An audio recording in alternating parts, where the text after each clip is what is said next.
time. Here we are. Howdy, this is Mackenzie Franklin from SideGame LLC here in Colorado Springs, Colorado.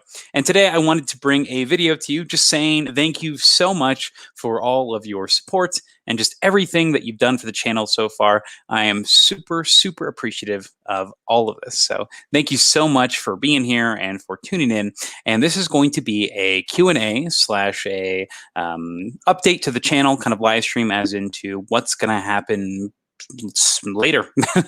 What's our next step here with the channel? So let's go ahead and jump in. To do is we're going to talk about, let's just talk about the side game situation, the library, where we're at with all that. So the first thing that I want to say is that we are in that middle of that move still. But the best part of this is our move is almost finished.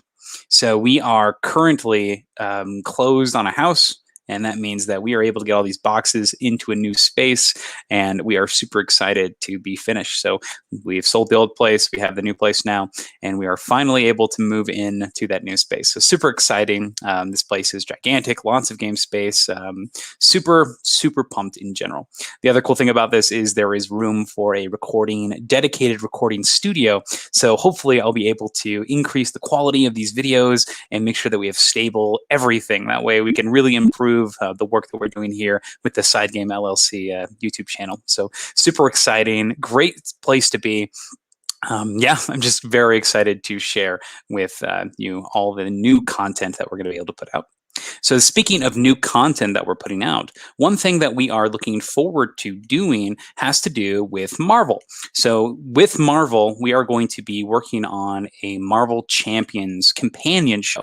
So what does this mean? So as you know, there's lots of new content constantly coming out for the Marvel series. So this is going to be like Loki, we have Black Widow coming up, we have Shang-Chi and the Eternals, lots of awesome things. And I love just that they're consistently rolling out content. So my brother and I are very avid Marvel Champions fans, and so we thought it'd be fun to do something where we'll do maybe some live streaming of us playing through a scenario of Marvel Champions and talking about the current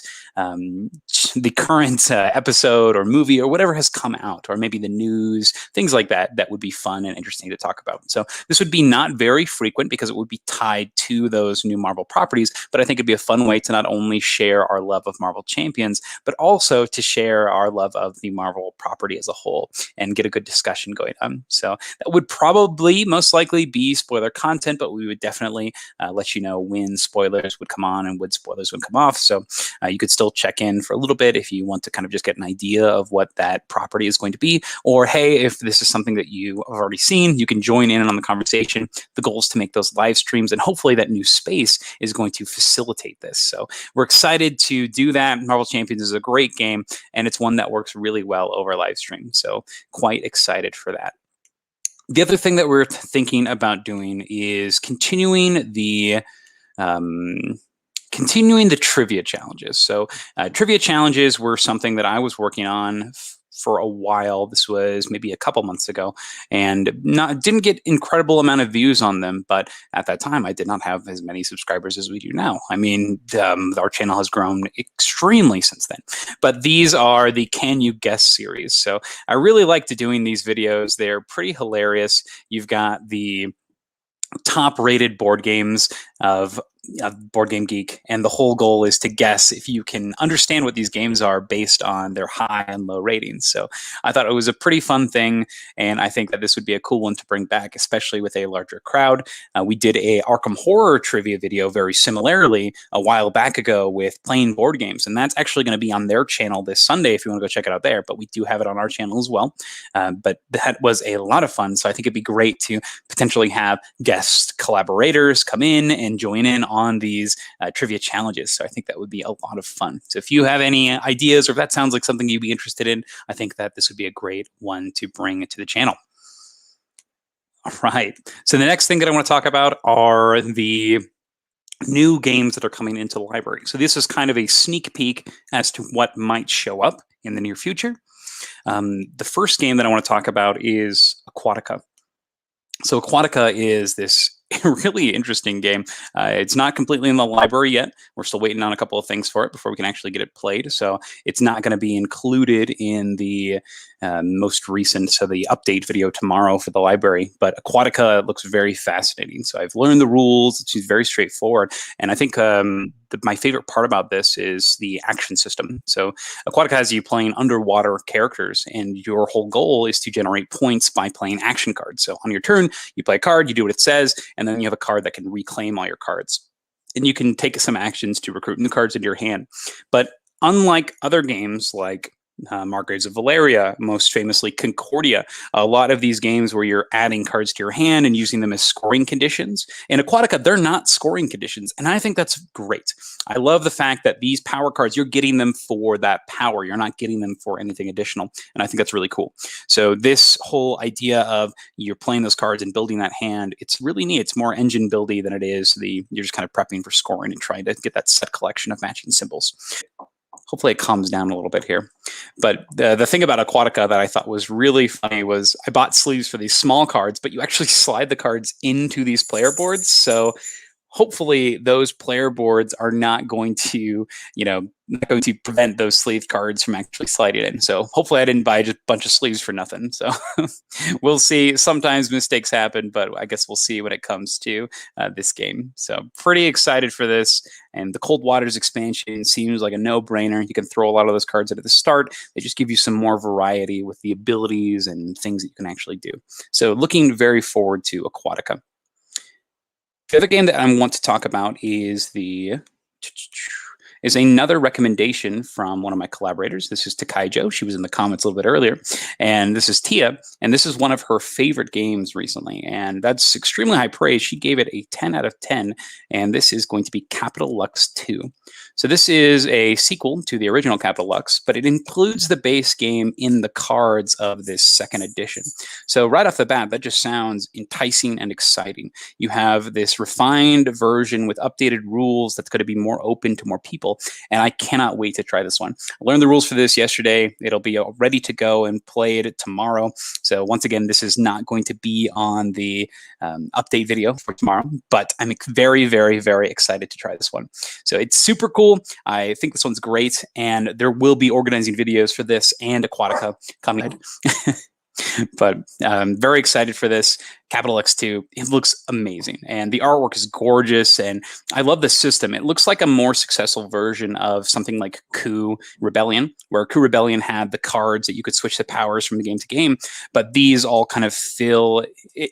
You have that similar system where the powers are changing, but I think that the action system here is a little bit more solid with just the way it plays. It's very smooth. You have that draft phase, and then you go into that turn after turn action phase. So very excited to try Capital Lux 2. It looks great. And then I've got that solo mode as well, so I can keep on practicing and make sure that I can refine that rule set.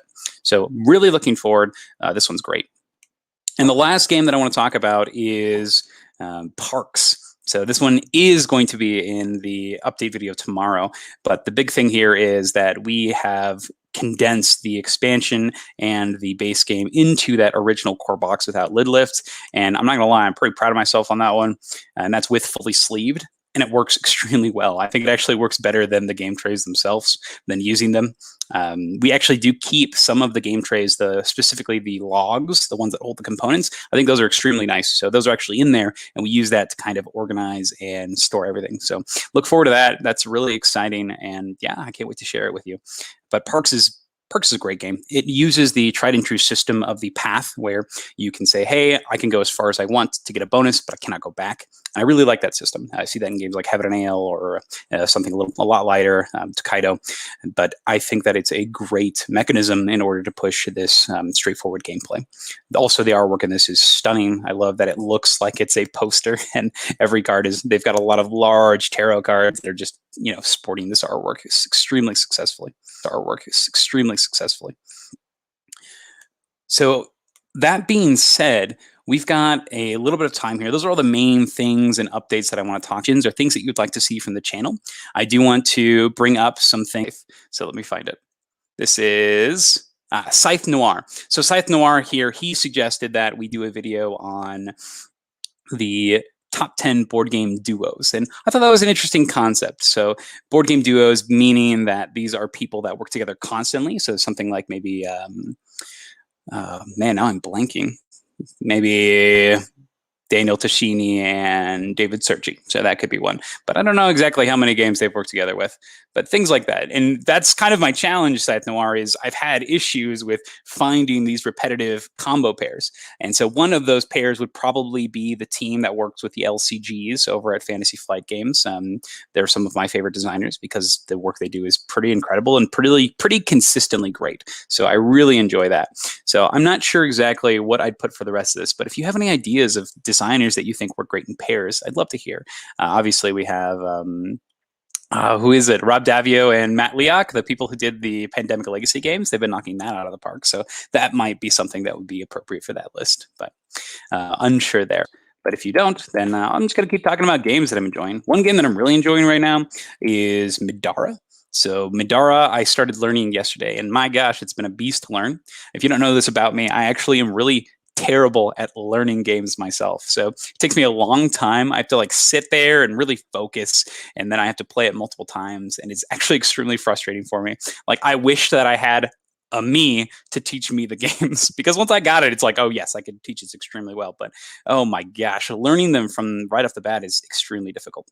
But Middara has been one that I've been kind of muscling my way through. It's a big, sprawling game, think similar to the size and scope of Gloomhaven, but it's this JRPG world.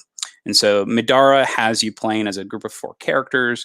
I'm trying out the 2-player version. And the 2-player version is really cool. I have it right here, actually. Because not only are you using your big character cards, you're also using these small ones here. And these cards are great. So they basically reduce the amount of upkeep and anything you got to deal with. And these cards are going to serve as additional characters. So this is very similar to things I've seen in like Imperial Assault, where you are going to increase your health by a certain amount and get abilities because other people aren't playing. And I think that's great. I love that concept, and I think it's really well done. And I do have a question here from Michael. So Michael asks if I have gotten around to playing Fleet. And my answer to your question is yes. And I have played Fleet a lot, and Fleet is great. Fleet is not only a great solo game, but it's also a great competitive game. So the dice drafting is actually really straightforward and really fun. I love that you can literally just look out at what everybody's doing and see what kind of combos they're building towards. So hate drafting is actually real in that competitive game, and I'm quite enjoying all modes of it. I think it's awesome. I think the downtime is so small. I think it's just a fun experience, and I love how easily laid out and things to just take a look at. It's so good. I'm really enjoying it. The one thing I do want to try is I do want to try with the new leader cards. So there's some cards that come in the newest edition that give you special abilities. And these special abilities allow you to start with additional bonuses and player powers that only you have. And I think that's really exciting because right off the bat, you roll a die and you get 3 traits of whatever you roll. And that's kind of like starting player powers, but these are unique to you. And I think that's really exciting. So quite excited to play more Fleet. But yes, Michael, I have gotten around to playing Fleet, and it's one that I'm really enjoying. It's quite fun. It's one of my favorite roll and rides in a while. Mike also has a question that says, do I learn from rule books or from tutorial videos? And I actually learn from 3 things. So the first thing I look up is the tutorial videos, and my favorite person to learn from is John Gets Games.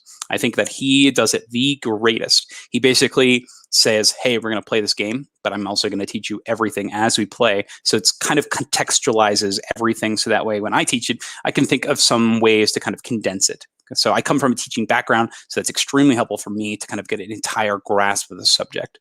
And I think that's super good.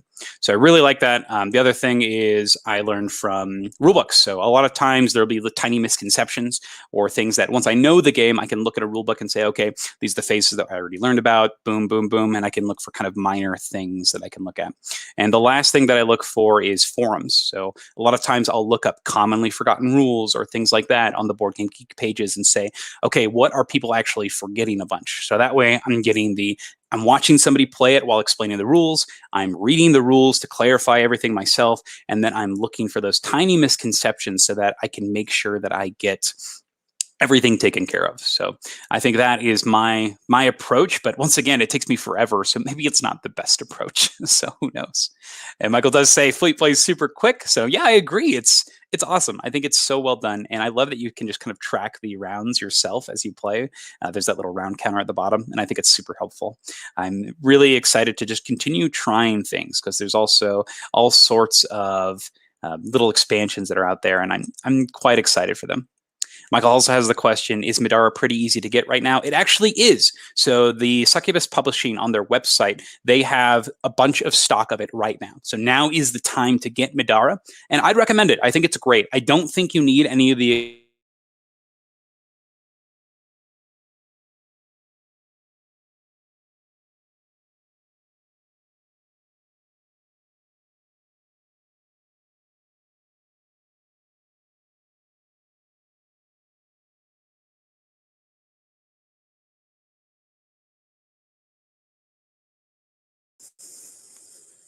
All right, are we back?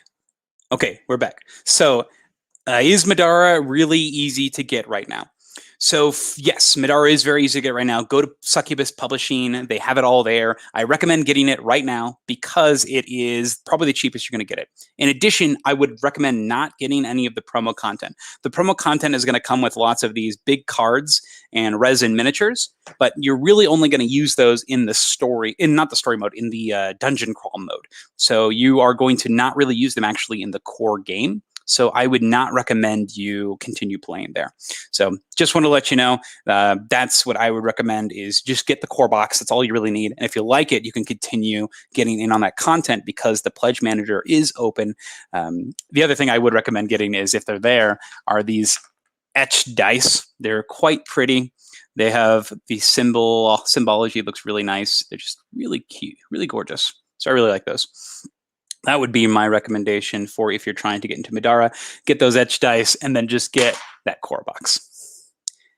Scott Armstrong has a comment. He says he loves the consolidation videos. So much space for games, so he's trying to condense them into as little space as possible. And yes, I totally agree with you. I think it's super helpful. And not only is it super helpful for not having to bring out box after box after box, but organizing it at the same time as consolidating is huge. You want to maximize the space because the goal is to get the games played, right? You want to get those open, get them played, have some fun. So that's the goal. Thanks so much, Scott. I really appreciate you commenting and for tuning in. And then we have World Recipe of Life. They say they learned a few from John Gets Games too. And thank you so much. Thank you, World Recipe of Life. I really appreciate it. And yeah, I think John Get Games he's the best, which is really funny because I was talking to him on one of his live streams. It wasn't anything formal. We don't have a relationship or anything, but I was talking to him and he said that he actually really enjoys learning rules videos from Rado and Rodney. So I can see Rodney, but Rado, whenever I watch one of his videos to try to learn something, it really actually confuses me more than anything. It's not as clear and concise. So I thought that was funny that the person that I always will go and watch videos for to learn something enjoys videos from somebody whose teaching style is something that I have trouble following. So I like what Rado does. I love how he gives that the overview of the game and kind of makes you feel like you're playing, but the kind of the nature of exploring every single option in one instance is very confusing for me. So it's something that I try to not go towards. But if you do feel, so I have heard some complaints that John Gets Games is a little too slow with his delivery. I would recommend that you use the 1.5 times speed feature on YouTube. You can listen to them a lot more quickly, and you can actually extremely just kind of breeze through the rules. So an hour video becomes a 45-minute video, or you can even do 2 times speed if you're feeling crazy. So pretty great. And Michael also has a comment here. He says that he's primarily a rulebook learner. Bad rulebooks keeps him from getting a great game. Ja is one example. So yeah, I can see that. What has been the worst rulebook you think you've played with, Michael? I'd be curious to know. But man, so I assume you read these rulebooks before you get the game. That way you kind of know what it's about. So I'm interested to hear what are some other examples of this. I know the worst rulebook I've ever experienced is probably Batman Gotham City Chronicles. That game, I just had so much trouble learning it. The rulebook was a nightmare. The how to play videos were not good at all. And it just took me a lot of time and consistency and terrible rulebooks, and specifically Batman Gotham City Chronicles. So I had my friend Jeff over, and I make it a rule that I got to make sure I know a game in and out, so that way I can be like, okay, I am not going to waste your time. I want to make sure I'm respecting your time, that you're trusting me to do this for you, and I can answer any questions. So that way there's no extreme downtime. I feel really bad whenever I do that. So I try to make sure it doesn't happen. So that's why I do so much solo gaming, and I make sure I take a long time to learn rules so that doesn't happen. But oh my gosh, for the Batman game, I found myself stopping so many times, and I think it just completely soured my friend on the experience. But after that game, I think it took me 2 playthroughs, and I went through 2 playthroughs, and not only did those first 2 playthroughs are what needed to happen before I could teach the game, essentially. So, like 3 days of learning the rules, 2 playthroughs, and then I finally got a good rhythm where I was able to teach it well. And it's actually one of my favorite games to teach now because it's so successful. So, it's a great game for people to jump into and play at something like a convention. You can bring them in, teach them simple things. And one of the best resources you can get for the game are actually these files. And these files they show all the icons for the specific character and what they mean. Lots of cool stuff here. Really extremely helpful. And that's Batman Gotham City Chronicles. So worst rulebook ever. But man, if you go the extra mile and like really dig into it, I think it's definitely a fun game worth it. Not my favorite game of all time, but definitely a fun experience. It's one I really enjoy. And I'm really excited. Paul Grogan is doing the rulebook now, and I think it's going to be incredible when he finishes it. So Scott Armstrong asks, can you tell us about the SideGame service? So yes, so it's about SideGame service. So SideGame service, my wife and I were talking about it and thought about, okay, what's something new that hasn't been done in this space in Colorado specifically? And I had heard from some friends that people were doing this board game night hosting idea in other states and having great success with this, specifically in larger areas like California or New York. Now, these are primarily because there's not a lot of space and people have money to spend on this kind of extravagance. Let's hope so. Oh, man. So as you know, we are in Colorado Springs. So the largest city is actually about an hour away. It's in Denver. So we got a huge population of people there. So the whole idea was to create the system that people could use in order to play games, have fun doing a hobby that's extremely exciting, but also not have to worry about learning the game or that initial teach. Now, this ranges from small party games if you want to just have our service on the side. So you can call us up and you say, hey, we want you here at this event. And that could come in all shapes and sizes. It could be a small party game, like a group of party games. And we just are kind of set up on the side of your event, kind of like a magician or a party clown or something that you do with that. And you send people over to us, we entertain them for a while, and they can go back and join the party. And so that could be one thing that the service is used for. It's based on the group that's using it. The other thing that you could use it for is if you enjoy heavy, complex games, but you don't want to be bothered with owning the game, with learning the rules, with having to set it all up, that's what we're for. You say, hey, come on over. We'll make sure that we can do everything for you. And all you have to do is take your turn. And we'll make sure that we set the atmosphere appropriately. The game is as prime condition as possible with the best components that you can see. And so that applies to all sorts of these heavier games. So I think that was super, super important on our end. And this could even be things that maybe you just don't have the space for, or it's something that you want to make sure that you have access to for a larger group of people. So once again, when you do use our services, you get the entire library when you do it. So every game there is at your disposal. And I'm here to teach games, so I could do one at a time. And sometimes my wife will come and we'll do it together, and she can teach games as well. For example, we were at this is pre-lockdown. Pre-lockdown, we were at this larger convention demoing games, and I ran a table where I was doing Mechs versus Minions, and I would have groups come in and work on that game together. And that was a blast. I really enjoy doing that one in conventions because it's so colorful and fun and cooperative, and you have that real-time element that keeps things going. It's good. It's a good one. And she was running some smaller party games, like a 5-Minute Marvel and Rumble in the Dungeon. It was a blast. It was really fun to do. So I really like the system, but that's primarily the SideGame services get you into a space where you can play games and you can have a great time with others, and without having to worry about the stress of rules or learning or upkeep or anything like that. That's what we're here for. We're here to make sure that your gameplay is as smooth as possible, because sometimes the game's not streamlined, but we can help make that game streamlined. We got Abby Valentine here. She's catching us live. Thanks so much for tuning in, Abby. I really appreciate it. Abby Valentine is my sister, actually, and she is going to be, I have plans to game with my nephew, so her son, here in a little bit. So that's really exciting. So we're maybe playing, I don't know, you'll have to tell us what we're playing. So he gets to choose because all of our games are in storage, except for these newer, heavier ones that I don't think are that appropriate for somebody in kindergarten. About This one here. So this is really interesting. In Middara, so as if you didn't notice, I have it set up on the table here because I'm still in the middle of playing it and trying to learn it. In Middara, they have this really cool feature called Abbraxxis. So in lots of games, there are games within a game. So it's a world. So for example, in The Witcher, you have Gwent. In World of Warcraft, you have Hearthstone. In Middara, you have Abbraxxis Battle Dice. So these are these 4 cards that I think are super fascinating. And once again, I'm probably never going to see this until I get super far into the campaign. But the fact that there is this game within a game, I think is super cool. They have the same kind of thing in Western Legends where you can play Faro or poker, and I think that's really fun. They have it in the new Witcher board game. You can play the poker dice, and I just think it's a really neat concept that you're going into a space and you've got a special game. Another one that has it is Too Many Bones, Dangerous Darts, I think is what it's called, and it's just a great concept. I really enjoy it.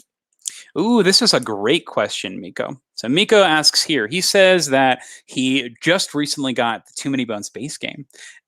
What expansions to prioritize? This is a great question. So first off, my biggest expansion for you to get would have to be Undertow. So Undertow, I think, introduces some great enemies. It also introduces some new tyrants, and I think it's the best bang for your buck when it comes to everything. It also includes 2 of the most fun heroes in the entire game, in my opinion. So I love Stanza. She's the bard character, and she's got this great system that you'll be playing with. You'll be like playing out these tunes. You have music on the top. You also have this time where you can crash your guitar on people to deal massive amounts of damage. It's just a lot of fun. So that would be my first thing, is the Undertow. After that, I would go straight into the Age of Tyranny. So Age of Tyranny, it adds more encounters, it adds more baddies, and it adds just more cards, more stuff. This is a more stuff expansion. So you're getting more variety with all your things, and you're not going to see the same thing every time. So that would be my second recommendation. So first, Undertow. Second, Age of Tyranny. I think it's Age of Tyranny. It might be 30 Days in Daylore. I forget what it is. Not the one with the campaign, but the one with the events. So I think it might be Age of Tyranny, actually. So I think it's that one. No, 30 Days in Daylore. 30 Days in Daylore. After that, I would recommend going straight into the characters, because now you've got all the variability. So now you get characters one at a time, and you can plug and play those as you see fit. And some of the characters are amazing. I'd actually get the latest expansion, Spice and Dice, last, because I think the expansion module is just okay. It's not one that I play with a lot, so I think it's fine. I think it adds a lot to the fiddliness of the setup with all the dual class characters, and I think that the character itself takes a lot of time, and I don't think the additional mini game included is as good as everything else. So I would get that one last, but I would just start filling in the slots with characters. So for the characters, my first one I recommend you get is Nugget. I think Nugget is incredible. She uses loot as her kind of main mechanic, and loot are the item cards you're going to get as you play. And I think it's so good, because if this is Undertow is one, or Too Many Bones is one of those games where you're not going to hoard items. You're going to use them. You're going to constantly use them, because you got to win these battles, because you're going to run out of time. So it's really fun. I love that aspect. It reminds me of like the item system in Breath of the Wild, where you don't want to save stuff. You're going to be using stuff, but you're going to get stuff to replace it. And I think that's awesome. So Nugget allows you to search a lot more efficiently for loot. And I think that's great, because you're allowed to use all these fun aspects. So her variety is just increased tenfold. Next, I would pick Gilly. I think Gilly's really fun. He has summons. He's unique because he's ranged as opposed to some of these other characters. It's just a blast. I really enjoy him. I love his whole experience as a whole, just using him. He's got lots of ways that you can kind of split your shots and cool strategies and paths to go on. So those 2, I think, are probably the best. So I'm not going to go too into detail, but that's my recommendation for you so far. Undertow, 30 Days in Daylore, and then Nugget, then Gilly. And I really appreciate it. I'm happy that you found this useful. Good. I think that's great. So that's the best part of this game, Miko, is that you can dive into the game, and there's so much in that base game that you can really enjoy it. And the expansions are a little pricey, so I understand if you want to take your time on that too, but this game is just amazing. There's so much to dive into. I'm actually going to talk about this in a future list. If you think that Gilly is overpowered, he could be, but I think solo mode is very challenging, so I think he's a great solo mode character there. But I think he's a lot of fun. I would say this game is not super hard, in my opinion, unless you're playing true solo, because I think the difficulty decreases the more players you play. So generally, it's more about the fun than anything else. Now, I do want to go back to Michael's question. He says, does Undertow play as a standalone, or does it need the base game to really work? I cannot speak to this because I did get the base game first. I think that the 2 characters that come in the box, I think that they're fine to play as solo. I think that specifically, who's the character? There's a character with a wolf that comes in that.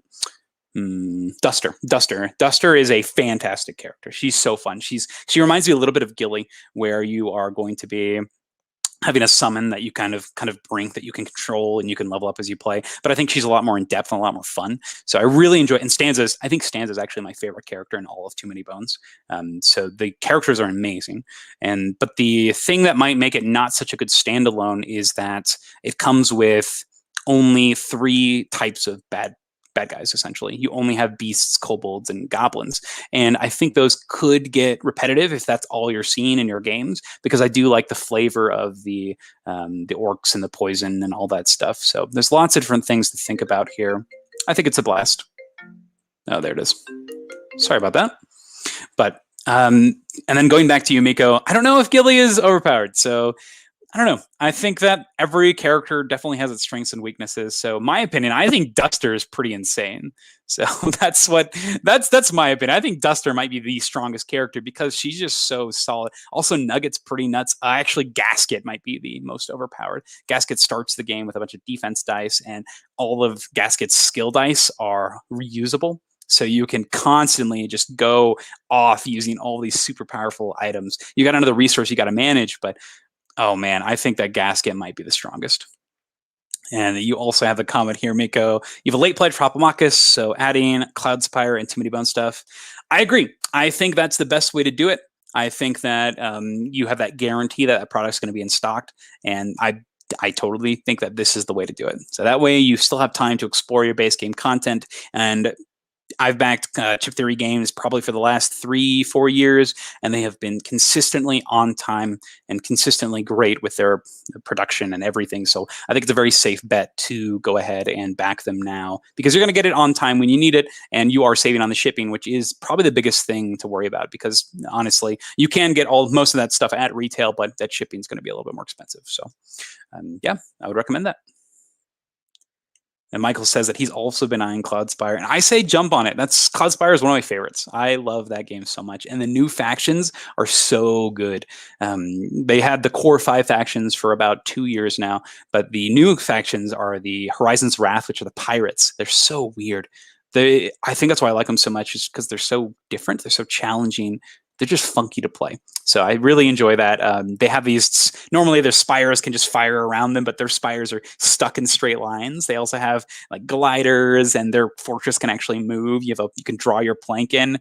It's so cool. I love it.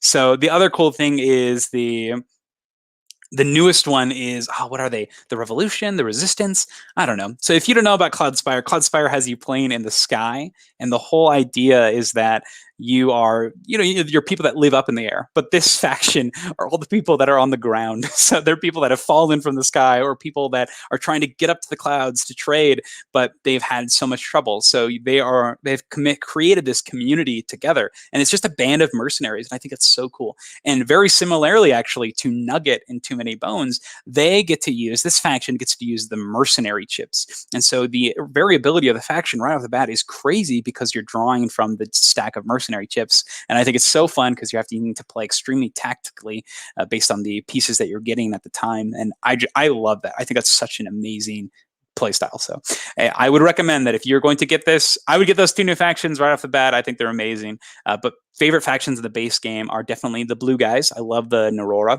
They're the people who have eaten the energy source that is in the clouds. And so they've become energy. It's so cool. And they just have so many options and variety. And then I also really like the airs. So they are the little birds. And I just think they're adorable. They're adorable, straightforward. And they have kamikaze hummingbirds. Can't really go wrong with that. So I really like that one. Miko mentions that he lives in the Philippines. Yeah, I can only imagine. I'm very lucky to be in the United States, where shipping generally is not crazy, but I definitely feel for anybody that has to pay extreme shipping prices. So if this is a good option for you, Miko, I jump in on it if you can. If you can, I think it is a great gaming experience. All right. So I'm going to go ahead and wrap it up now. If you do have more questions or comments or anything that you'd like to talk about, you can leave those in the comments below. Thanks so much for sticking through with this kind of a wavering Wi-Fi. I'm sorry about that. Once again, hopefully in this new space, we'll be able to fix that problem. But thank you so much for tuning in. I do really appreciate it. And thank you so much for helping me reach this milestone, this 1K, and for sticking around and supporting the SideGame channel. So thank you, everybody. Thank you, Michael and Miko, for engaging in the chat. Thank you, Scott and Abby, for being here. I really appreciate it. Oh, really quick, Abby says that we're playing Sneaky Squirrel later. So that's a game where you play as a little squirrel and you're trying to take people's acorns. Pretty great. And World Recipe of Life, I appreciate your comments. And Takaijo, thank you so much for being here and supporting the channel. But I just can't say thank you enough. Thanks everybody for watching. Sign